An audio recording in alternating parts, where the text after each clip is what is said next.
yang memberikan catatan Prof. Fauzan bersama saya. Kemudian catatan hukum untuk pengadilan tinggi, putusan pengadilan tinggi adalah Dr. Firdaus dan Dr. Hadafi. Sedangkan untuk putusan kasasi adalah Mas Dr. Fadli dan Tegar. Sedangkan untuk putusan peninjauan kembali diharapkan Prof. Aidil Fitri dan Bang Yasin, Mas Yayat sama Prof. Ikhwandi memberikan arahan kaitannya dengan bagaimana mengkomunikasikan kepada media, kepada publik. Jadi itulah pembagian yang kita akan lakukan, dan ini adalah sebuah kerja panjang, kerja maraton. Mengingat apa? Bahwa persoalan hukum bukan persoalan yuridis, bukan persoalan putusan. Kalau persoalan putusan tentunya bukan forum ini, bukan mekanisme eksaminasi, tetapi adalah ada kesempatan nanti peninjauan kembali yang kedua. Namun agar proses menuju PK kedua tadi landai dan mendapatkan justifikasi publik, maka persoalan sosiologis yang harus kita selesaikan. Dan persoalan sosiologis tadi itu tentunya memang ada satu proses yang betul-betul terukur, betul-betul jelas indikatornya. Kemarin sempat saya sampaikan kepada Sekjen Jari, perlu ada sebuah perbandingan yang jelas. Misalnya sebelum forum Jari ini digelar dan setelah digelar, ada tidak perbedaan persepsi publik atas kasus ini, sehingga semuanya ini betul-betul terarah, terukur, dan kita tidak pada posisi merasa sudah berhasil, tetapi kita harus menggunakan persepsi publik yang itu harus kemudian kita rekayasa sedemikian rupa dengan proses-proses akademis yang konstruktif, rasional, dan objektif. Itu saya kira salah satu persoalan besar yang kita hadapi adalah bagaimana meluruskan persepsi publik. Kalau kita di sini, saya kira sudah hampir sama memiliki keyakinan bahwa memang dalam tanda petik ya, meskipun tidak sepenuhnya kata diksi kriminalisasi itu adalah tepat, karena mungkin kalau orang hukum pidana kriminalisasi itu tidak sepenuhnya secara akademis sebagai satu bentuk proses penegakan hukum yang terjadi pada kasus Mas Anas ini. Tetapi yang harus kita jelaskan kepada publik adalah bagaimana fakta-fakta yang ada di dalam putusan tadi itu, terus kemudian kita menggunakan catatan. Dan mohon maaf, saya pada kesempatan kali ini tidak bermaksud menggurui, mentransformasi, atau mengeksplorasi, tetapi hanya semata-mata saya bermaksud memotivasi dan menginspirasi kita untuk kemudian menjadi sebuah jaringan, sebagaimana nama kita Jari, untuk kemudian membangun sebuah kekuatan yang betul-betul solid dan tidak sekedar sebagai sebuah kerumunan-kerumunan saja, tapi adalah betul-betul mampu melihat satu persoalan secara kontekstual, bukan secara tekstual. Ya, ini yang harus kita lakukan, bahwa secara kontekstual ada satu fenomena di masyarakat belum hilang persepsi publik bahwa secara matematis ada 14 hakim yang telah memutuskan dalam kasus ini, sehingga apalagi yang mau diperjuangkan gitu. Pengadilan negeri ada 5 hakim, pengadilan tinggi ada 3 hakim, pengadilan kasasi ada 3, PK ada 3, dan sebagainya. Semuanya telah menyatakan salah. Itulah yang kemudian menjadi sebuah kebenaran yang saat ini terjadi.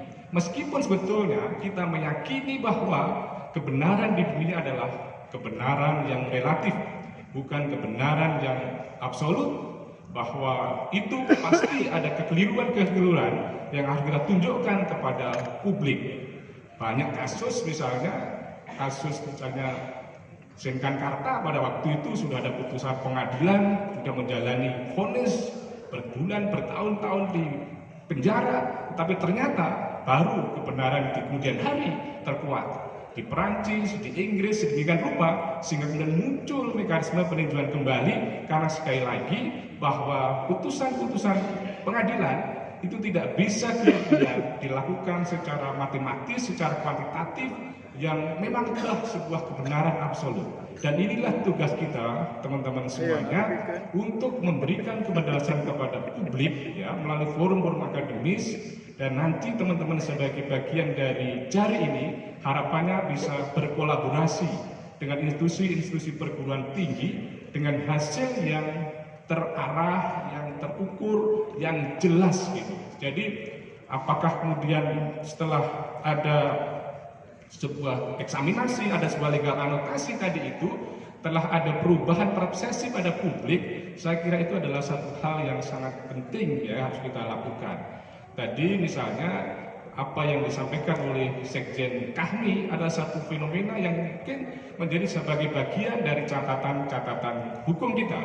Jadi teman-teman semuanya, kita mulai dari sebuah proses yang sederhana saja. Saya tidak akan presentasi, konon kata orang kalau presentasi dianggap tidak punya power, tidak punya poin, pakai presentasi PowerPoint. Maka saya tidak akan presentasi dengan PowerPoint itu.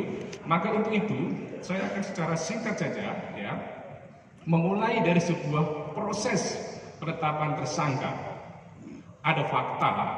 Jadi satu proses pemikiran kita sederhana, fakta, masalah, anotasi, dan solusi kalau bisa.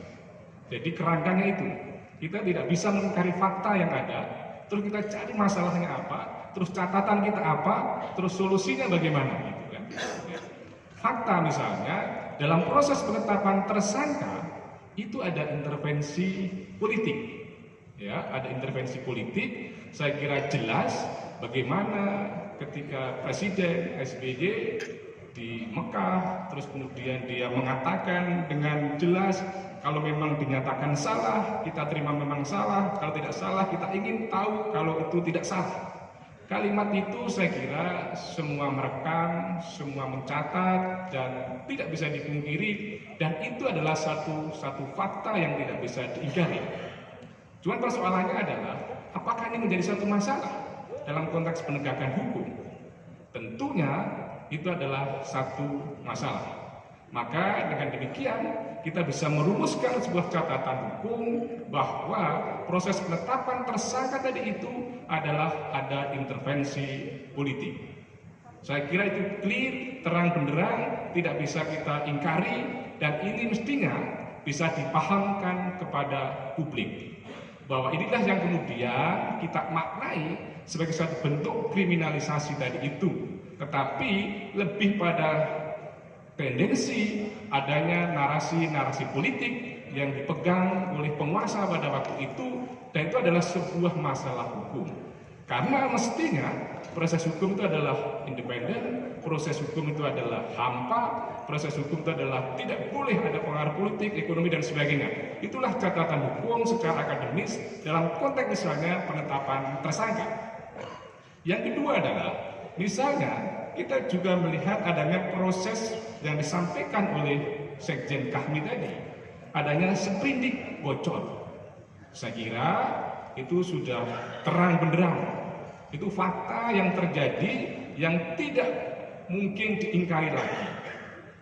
Pertanyaannya adalah, apakah seprindik itu bisa dibocorkan? Catatan hukumnya tentunya seprindik tidak boleh dibocorkan. Proses penetapan seprindik harus melalui satu gelar perkara.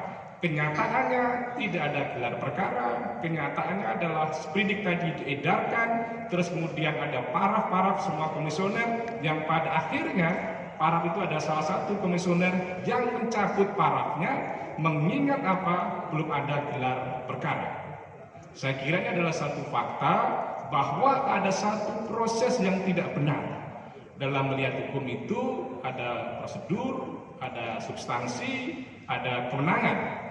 Jadi catatan hukum kita dalam konteks prosedur penetapan tersangka tadi melalui sprindik yang bocor tadi itu adalah sesuatu yang kemudian harus dijelaskan kepada publik supaya kemudian publik mengetahui bahwa bukan hal yang sepele sprindik bocor tadi itu pada satu sisi menunjukkan kesalahan prosedur, pada sisi yang lain adalah menunjukkan adanya intervensi atau ada sebuah proses-proses yang tidak benar tadi itu.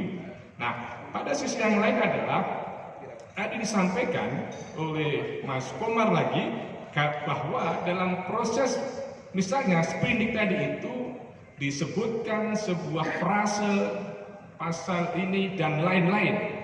Kan mestinya catatan hukum kita bahwa itu tidak boleh terjadi, karena proses hukum itu mestinya ada kepastian, ada keadilan, ada kemanfaatan. Setidak-tidaknya unsur kepastian dalam kalimat dan lain-lain tadi itu adalah menunjukkan ketidakbenaran secara substantif dalam proses penyusunan sprindik tadi itu.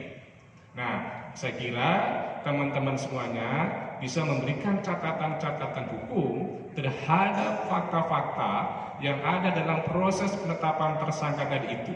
Itu saya kira secara sekilas saja berkaitan dengan proses penetapan tersangka. Dan kita menemukan ada masalah dan kemudian kita memberikan catatan hukum, dan catatan hukum kita tidak bersifat subjektif tetapi dengan batu uji yang jelas. Batu uji yang jelas apa? Yaitu adalah norma, teori, dan filsafat hukumnya. Secara normatif bahwa proses penyusunan sprindik harus dengan gelar perkara. Proses penetapan tersangka harus dengan gelar perkara. Itu adalah normanya, hukum acaranya. Tetapi ternyata tidak, itulah yang kemudian menjadi masalah. Mengapa itu ada masalah? Karena adanya intervensi politik. Nah, itu proses penetapan tersangka. Baru kemudian kita masuk pada tahapan bagaimana tersangka dan masuk pada tahapan dakwaan. Teman-teman semuanya saya kira bisa membaca dakwaan dan ribuan halaman putusan dari tingkat 1 sampai kemudian PK, tetapi teman-teman eksaminasi bisa kemudian berkoordinasi untuk dokumen-dokumen tersebut sekiranya ada yang bermaksud nambahi memberikan catatan hukum. Setidaknya dalam proses dakwaan sebagaimana yang kita baca bersama adalah bahwa secara keseluruhan dakwaan itu adalah bersifat asumtif. Misalnya apa? Dimulai dari satu uraian dakwaan itu berkaitan setelah mundur dari KPU, kemudian menjadi ketua partai, terus kemudian menjadi ketua umum, terus berpikir menjadi presiden, terus mengumpulkan kantong-kantong untuk persiapan presiden. Itu terang benderang ada dalam dakwaan. Ya, dakwaan itu menguraikan tentang itu. Nah, apa boleh sebuah dakwaan seperti itu? Bahwa dakwaan seperti itu adalah bersifat asumtif, dan saya baca kalimat Mas Anas ketika melakukan eksepsi bahwa dakwaan tadi adalah bersifat imajiner, bersifat sebuah imajinasi saja, dan itu adalah menyalahi konstruksi sebuah dakwaan. Mestinya dakwaan itu harus cermat, jelas, dan lengkap. Cermat dalam arti uraian perkaranya, jelas dalam arti misalnya kronologisnya, lengkap misalnya pasalnya yang didakwakan dan sebagainya. Termasuk juga dalam dakwaan misalnya teman sekalian juga ya bisa menguraikan tentang bagaimana adanya sebuah posko pemenangan, padahal ternyata tidak ada posko, pertemuan kongres menjelang kongres hanya spontan di berbagai tempat yang pindah-pindah dan sebagainya. Jadi secara keseluruhan dalam proses dakwaan tadi itu adalah mengandung unsur-unsur yang tidak mencerminkan syarat sebuah dakwaan yang baik dan benar. Karena apa? Karena tidak memenuhi syarat jelas, cermat, dan lengkap dari sebuah dakwaan tadi itu. Demikian pula ada uraian yang disampaikan tadi berkaitan dengan posisi misalnya sebagai komisaris, terus kemudian mengaitkan dengan fee Plemai Group dan sebagainya. Itulah sebuah dakwaan yang saya kira bersifat spekulatif saja. Jadi inilah catatan secara singkat Bapak sekalian kaitannya dengan dakwaan, di mana prolog-prolognya itu adalah mengandung unsur asumsi saja, dan dalam sudut pandang sebuah dakwaan secara normatif, secara teoritis maupun secara filosofis itu adalah tidak mencerminkan sebuah dakwaan yang baik dan benar. Kemudian, kalau kita cermati tahap berikutnya adalah berkaitan dengan catatan hukum atas putusan tingkat pertama, yaitu adalah Pengadilan Negeri ya, Jakarta Pusat, khususnya Pengadilan Tindak Pidana Korupsi. Tadi disampaikan bahwa yang terbukti adalah dakwaan ke-1 subsidiar. Kemudian kalau kita cermati secara keseluruhan, pembuktian tadi itu adalah bertentangan dengan asas yang berlaku secara universal bahwa dalam mengadili harus mendengarkan kedua belah pihak. Kalau tidak salah ada 25 kali sidang dan saya hadir mungkin sekitar 21 sampai 24 sidang, bahkan ada yang pernah sampai subuh. Waktu itu kiai malam-malam didorong untuk memberikan kesaksian, yang ditanya soal dolar dan sebagainya. Tetapi sekali lagi, bahwa dari sekian banyak saksi-saksi yang ada di dalam persidangan yang mendukung dakwaan, itu sebetulnya hanya Nazarudin, hanya Neneng, dan mungkin sopirnya. Tetapi yang lain sama sekali tidak ada dukungan yang menyatakan kebenaran dakwaan tadi itu. Ya, dengan demikian ini adalah mengingkari sebuah teori dalam sebuah persidangan harus mendengar kedua belah pihak. Tetapi kenyataannya seolah-olah sidang itu tidak ada gunanya karena sudah punya pendapat sendiri, punya asumsi sendiri, dan tinggal mencari justifikasi mana yang menguntungkan dakwaan tadi itu. Misalnya, di dalam persidangan itu tidak ada bukti yang menyatakan bahwa adanya pengaruh yang besar untuk mengatur proyek-proyek pemerintah yang bersumber dari APBN. Bahwa dakwaan itu menguraikan tentang itu. Tetapi dalam proses pembuktian tidak ada sama sekali tentang apa yang dilakukan Mas Anas katanya dengan mengatur proyek. Kemudian juga tidak ada bukti peran di PT Anugrah, tidak ada bukti fee proyek APBN, tidak ada bukti tentang fasilitas survei LSI, dan demikian pula tidak ada bukti tentang penerimaan Toyota Velfare pada waktu itu. Ini adalah mengingkari dari sebuah proses persidangan di mana mestinya dalam membuktikan satu perkara, majelis hakim itu adalah menerima keterangan kedua belah pihak. Tetapi itu tidak terjadi. Inilah yang kemudian mengingkari adanya satu proses penetapan bersalah tadi itu hanya sepihak saja. Kemudian demikian pula bahwa dikonstruksikan melakukan tindak pidana korupsi berlanjut sebagaimana dengan pasal 64. Kalau kita cermati bahwa tidak ada satu dasar hukum, teori hukum maupun doktrin hukum yang memadai untuk mengkualifikasi perbuatan terdakwa tadi itu adalah melakukan tindak pidana korupsi berlanjut.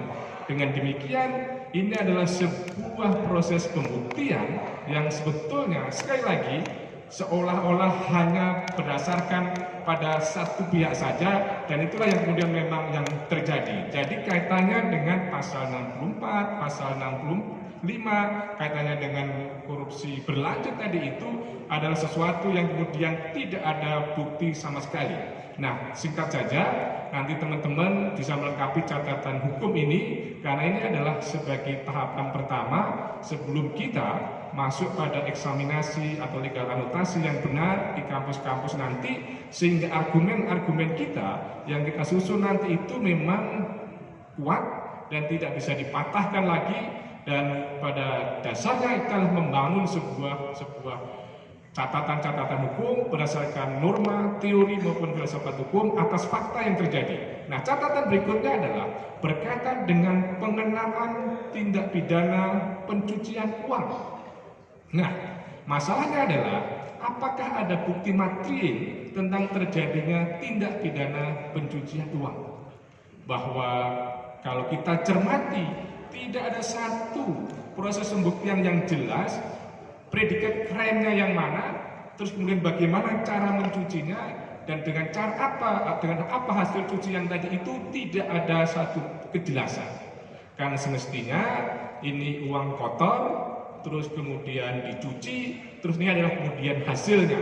Maka menjadi sangat menyedihkan ketika semua aset yang berkaitan dengan Mas Anas pada waktu itu ditelusuri, termasuk juga kemudian pesantren Krapia yang sebetulnya tidak ada sebuah rangkaian yang jelas uang kotor, proses pencucian, dan hasil dari pencucian tadi itu. Dengan demikian, tidak ada satu bukti material yang secara meyakinkan bahwa telah terjadi sebuah tindak pidana pencucian uang. Nah, demikian pula ada putusan di tingkat pengadilan negeri itu menjatuhkan pidana 8 tahun penjara. Ya, kita ingat 8 tahun penjara, pidana denda adalah 300 juta rupiah, dan kalau tidak bisa menjalankan ada kurungan selama 3 bulan, maksudnya membayar denda tadi itu. Nah, pertanyaannya adalah bagaimana kemudian merasionalisasi munculnya angka 8 tahun tadi itu, ya? Dan ini adalah problem besar dalam penegakan hukum kita itu, misalnya ancamannya 20 tahun, kemudian minimalnya 4 tahun, terus kemudian ketemu 8 tahun, itu rasionalisasi dari penetapan angka-angka tadi itu tidak ada sebuah argumentasi yang jelas. Katanya dengan hukuman 8 tahun itu. Nah, berikutnya kita ingat adalah membayar uang pengganti. Uang pengganti ini adalah diputuskan di pengadilan negeri tindak pidana korupsi 57 miliar 592 sekian, termasuk kemudian 5 juta 261 miliar dolar Amerika Serikat dan lain sebagainya. Nah, pertanyaannya adalah bagaimana munculnya angka uang pengganti tadi itu? Uang pengganti sebagaimana pasal 18 Undang-Undang Tindak Pidana Korupsi karena sebagai salah satu mekanisme pidana tambahan ketika memang ada unsur kerugian keuangan negara dan kemudian kerugian keuangan negara tadi, uang penggantinya adalah sebesar yang dirugikan oleh negara tadi itu. Tidak ada satu argumentasi yang jelas bagaimana negara bisa dirugikan sampai sebesar itu. Apakah menghitung dari biaya kongres, apakah uang yang keluar dari APBN dan sebagainya. Ini tidak ada sebuah bukti-bukti yang mendukung kenapa muncul angka uang pengganti sebesar itu. Uang pengganti pada dasarnya adalah dimaksudkan misalnya negara mengalami kerugian negara sehingga kemudian bagaimana bisa kembali, terus kemudian akhirnya bahwa yang telah diambil tadi itu bisa dikembalikan kepada negara. Sekali lagi, katanya dengan uang pengganti ini sama sekali tidak ada satu kejelasan. Misalnya, negara dirugikan ini dan berdasarkan audit BPK, bahwa ini adalah buktinya kerugian-kerugian negara, tetapi kemudian itu hanya berdasarkan kalkulasi-kalkulasi, katanya dengan mungkin penyelenggaraan kongres atau keterangan sepihak dan sebagainya. Dengan demikian, catatan hukum kita adalah penjatuhan pidana uang pengganti tidak sepenuhnya tepat karena tidak ada bukti perbuatan dan melakukan perbuatan yang merugikan keuangan negara.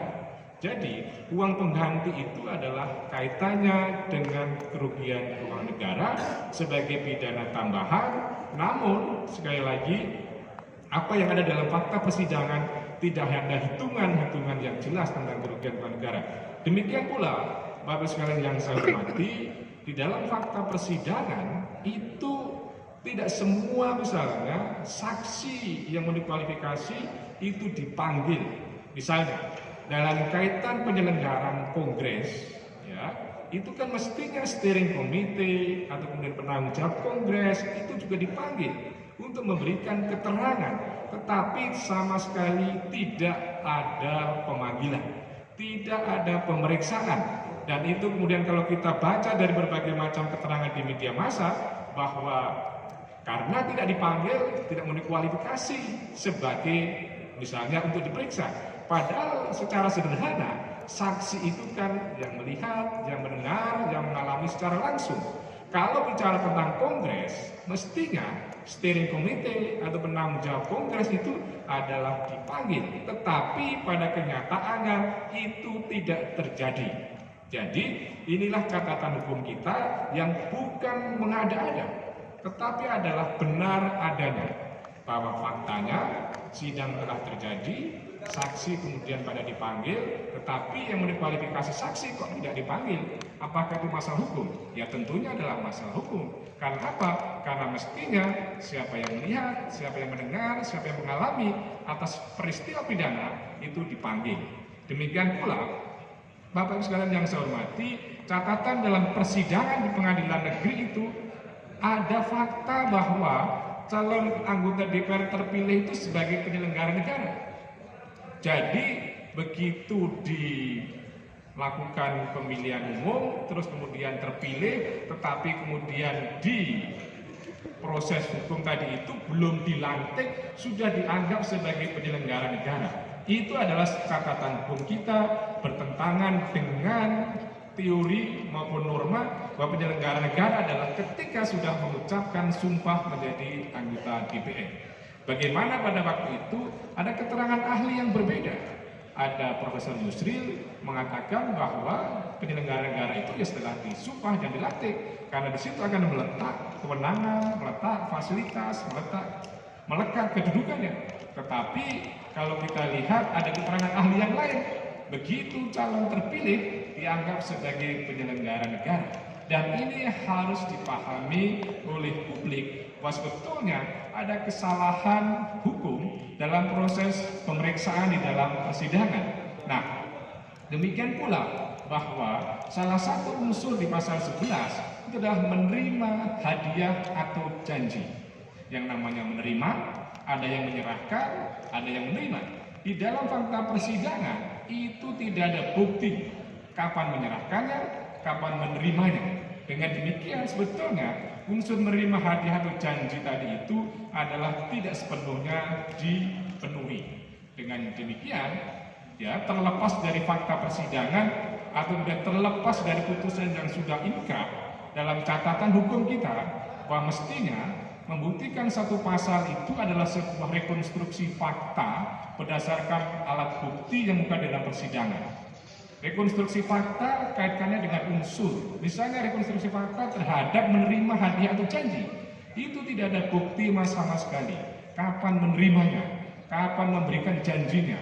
Tetapi ya sudah terjadi putusan, unsur itu dianggap terpenuhi. Nah, demikian pula bahwa semestinya ada satu asas yang berlaku secara universal pada dalam kenyataan. Jika seandainya ada keraguan di hakim, mestinya cari putusan yang paling menguntungkan buat terdakwa. Tapi ternyata itu tidak dilakukan, dan catatan hukum kita kaitannya dengan putusan pengadilan negeri itu, tipikor, itu ada satu fakta yang tidak bisa dipungkiri, adanya dissenting opinion. Ya, ada dua hakim yang berbeda pendapat. Ya, saya kira adalah satu hal yang menjadi sebuah indikator yang jelas adanya keraguan di dalam majelis hakim tersebut, bahwa menurut dua hakim yang dissenting opinion tadi itu tidak ada bukti harta kekayaan yang ditransfer, dibayarkan maupun dibelanjakan berasal dari tindak pidana. Dengan demikian dalam pandangan yang dissenting opinion tadi, TPPU itu sebetulnya tidak terpenuhi. Jadi inilah secara sekilas catatan hukum yang saya sampaikan, mengingat tadi adalah pembagian tugas ya. Sementara saya fokus pada proses penetapan tersangka, kemudian surat dakwaan dan putusan Pengadilan Tindak Pidana Korupsi Pengadilan Negeri Jakarta Pusat. Bahwa dissenting opinion tadi menjadi salah satu fakta yang tidak bisa diingkari, dan catatan hukumnya adalah itu menandakan adanya satu ketidakyakinan di majelis hakim. Nah, ketika tidak yakin, mestinya mencari putusan yang menguntungkan buat terdakwa. Tapi pada faktanya itu tidak terjadi. Nah, harapannya tim yang lain itu memberikan catatan hukum ya.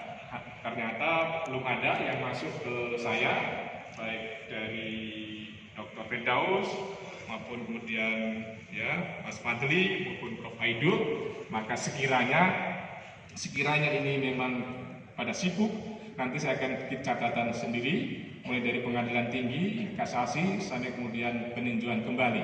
Jadi Bapak sekalian yang saya hormati, bahwa sekali lagi proses hukum tidak hanya terbatas persoalan yuridis, ada persoalan sosiologis, dan dalam hati kita saya kira semuanya bergolak ketika kemudian seseorang sudah menjalani pidana masih dianggap salah terus-menerus. Analogi sederhana, ketika seseorang masuk rumah sakit, sudah diopnam, terus kemudian sembuh, apakah kemudian dia dianggap sakit terus-menerus? Tentunya kan tidak. Tetapi dalam konteks hukum itulah yang terjadi. Dan inilah yang sebetulnya menjadi bagian yang sangat menarik, bagaimana kemudian memulihkan nama baik, melakukan rehabilitasi, apalagi terhadap satu proses hukum yang syarat kepentingan politik. Jadi inilah motivasi yang tinggi, motivasi yang menggelora secara pribadi bagi saya.